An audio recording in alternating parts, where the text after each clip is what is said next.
Continuing with my Keanu Reeves marathon, or the Keanu-Thon, today talking about and reviewing the 1986 TV film The Brotherhood of Justice, which stars Keanu Reeves. You also have Kiefer Sutherland's in the film. Even though he's not in the film too much, you would think by the poster he's one of the main characters, but yeah, he's not in the film that much. You have Lori Loughlin in the film before Full House and all that scandal stuff. But this one, I thought was a time waster at best. Like a one-time watch. Didn't hate, didn't love. Again, just a time waster. The plot is you have this high school, and you see in the beginning the high school being vandalized, and meanwhile, violence and drugs are rampant throughout the school. You have our main character Derek, who is played by Keanu Reeves. He has this idea to form a group called the Brotherhood of Justice, sort of a vigilante group that works in secret to take out the bad elements, so to speak. In his group, you have Billy Zane. You have the Phantom himself is in the group. As far as like other supporting cast members in the film, you have Joe Spano, who was in Hill Street Blues. He's the principal in this film. Danny Nucci, who is the brother of Keanu Reeves in the film. You've seen this guy before. He was in Eraser with Arnold. The guy that got shot on the plane by James Caan. Yeah, Danny Nucci was also in Titanic. He's in this film. So you have some familiar faces. But getting back to the plot, like I said, Keanu Reeves' character forms this group, the Brotherhood of Justice, and while in the beginning, it's all well intentioned, but throughout the film, things start to escalate when, they go after people, for any reason, and like you have certain scenes where, they it goes to arson, to attempted murder, so it gets to a point where, this group is going too far. And that's where Keanu Reeves' character is like, what are we doing? So you start to see a change in Keanu Reeves' character. And long story short, by the end, Keanu Reeves' character, Derek, turns on the group and turns in every member to the police. And that's pretty much the plot. And like I said, I felt this was just a time waster, like a one-time watch. But breaking down the cast, you have, again, Keanu Reeves in the film, who's our main character, Derek. And acting-wise, he's fine in the film, Keanu Reeves, but the thing is, it's hard to get behind this character because, he seems like a jerk, throughout the film, being part of this group that, at points, they're picking on different people and taking things too far, so it makes Keanu's character look like a dick. Again, acting-wise, he's not bad, but it's hard to get behind this character. You have, Kiefer Sutherland, and he's in the film, but he's not given much to do, and he's not in the film much. It's like, which is funny because the same year he did Stand By Me. But here in this film, he's not given much to do, and he's part of the subplot where Keanu's character has this thing for Lori Loughlin, and so does Kiefer. So you got this little love triangle thing, but you don't really care about that subplot where Kiefer's going out with Lori Loughlin, her character, but at the same time Keanu's character likes Lori Loughlin. And you don't really care about this triangle deal. Again, just Kiefer Sutherland, he's a great actor, but he's not in the film much, and he's kind of wasted. Lori Loughlin's fine, as the girl in the film, Christy.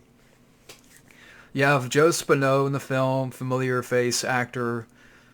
Again, he was in Hill Street Blues, and he's the principal in this film, and his character, it's like in the beginning, like he makes his speech in front of the school on how, we need to take action against the violence and the drugs, and he's sort of behind the idea of, you know, taking action, but towards the end, it's like, oh, this is wrong. We need to stop this, and so I don't know. I thought that was a little bit weird, but Joe Spano was fine. Billy Zane. It was cool to see Billy Zane in this film. Danny Nucci, which again, you've seen this guy before. So like I said, you do have some familiar faces. But for the most part, when you look at the characters, you don't really care for the characters too much. Again, with Keanu Reeves, it's hard to get behind this man. Like, Kiefer Sutherland's character is the only character really that's normal in the film. Like, he's level-headed. He's not like our main character, Keanu Reeves, where he's part of this group. Kiefer, his character wants nothing to do with this group. And at one point in the film, the group goes after Kiefer's character, Victor. They put a bomb in his car. And of course, Keanu's like, hey, don't go in your car. There's a bomb, someone put a bomb in your car. So, I mean, at least by the end, Keanu, again, his character turns on the group and he turns the group in, but it just comes like way too late for that character.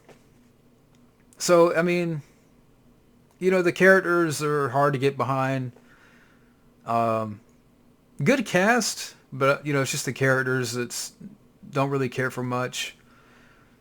The score, I have to say, coming from Brad Fiedel, who brought us the, score for Terminator, this was a crappy score.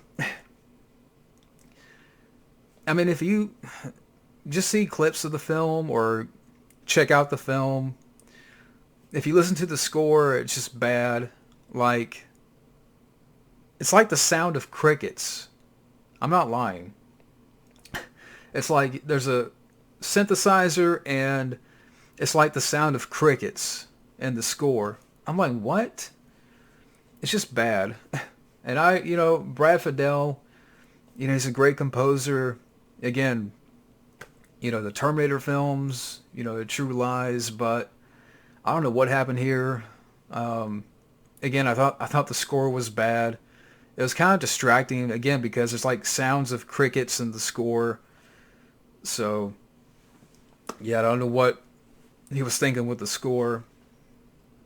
Now, the film was directed by, let's see here, Charles Braverman.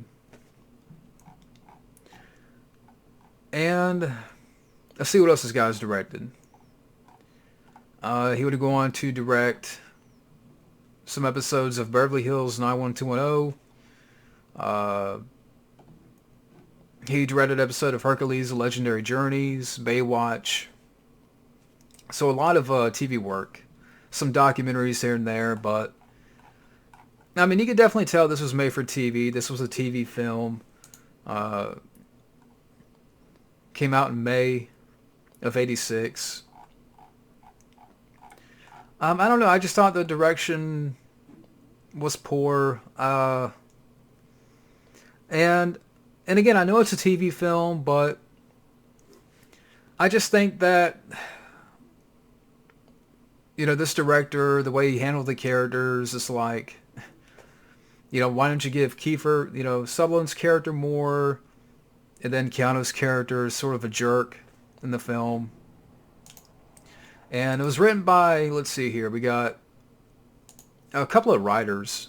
Noah Jubileer, who would later on write Family of Cops 3 with Charles Bronson, which I've never heard of. And Jeffrey Bloom. And this guy had, let's see, he wrote some episodes of Starsky and Hutch back in the day.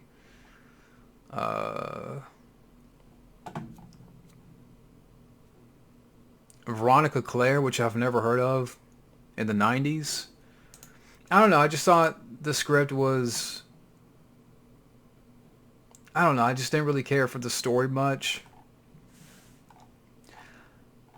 and I know this seems like a rant. It's just, I think, again, Keanu Reeves' acting's not bad.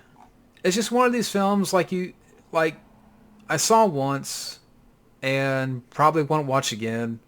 Like, I don't see myself, rewatching this in the future. It's like, okay, I saw the film. Okay, time waster at best. I've seen worse. Um, I mean, the film is an hour and a half, so, that's not too long. And while you do have some familiar faces in the film, I just think that it's one of these films. I'm trying to describe it. Again, I mean, saw the film once. It's a one time watch for me. I mean, it's cool to see some faces in there like Keanu Reeves and Kiefer Sutherland, even though, again, I know I said this twice already, or more than twice, that, Kiefer Sutherland's character doesn't have much to do, and he's not in the film much, and you don't really care for the triangle between Keanu, Lori Loughlin, and Kiefer. Keanu Reeves' character seems like a jerk in the film, and even though by the end he redeems himself, but it's kind of too late, because, they've caused, some damage. Uh, you know, it, so I mean, I don't know. I mean, at the end of the day, it was just a one-time watch, and I mean, it gets a 5.5 on IMDb. Rated R for, let's see here. Well, yeah, it was rated R. I mean, as far as like action, you're not going to get a lot of action in the film. It's more of like a, crime drama. Um, so, I mean, yeah, I don't know what else I can add to this review. At the end of the day, Brotherhood of Justice, I mean, it's one you can, I would say, I mean, I think Keanu's done better. Um, which is kind of funny because there's some, like, scenes in this film where the Brotherhood group, gang, they're, like, wearing these masks. And one mask is Richard Nixon. And Keanu's character is a quarterback. So it's like little ties. It's almost like, like in Point Break, his character was a quarterback. And, the bank robbers are wearing, a president mask and stuff. So little interesting things like that. So, but I just say about this movie overall, at the end of the day, Keanu's done better. Again, just a one-time watch, and that's all I can say about this film. So, but that's my review of Brotherhood of Justice. Thank you for watching, and I think next I'm going to be reviewing River's Edge. So stay tuned for that. Thank you for watching, and have a good day.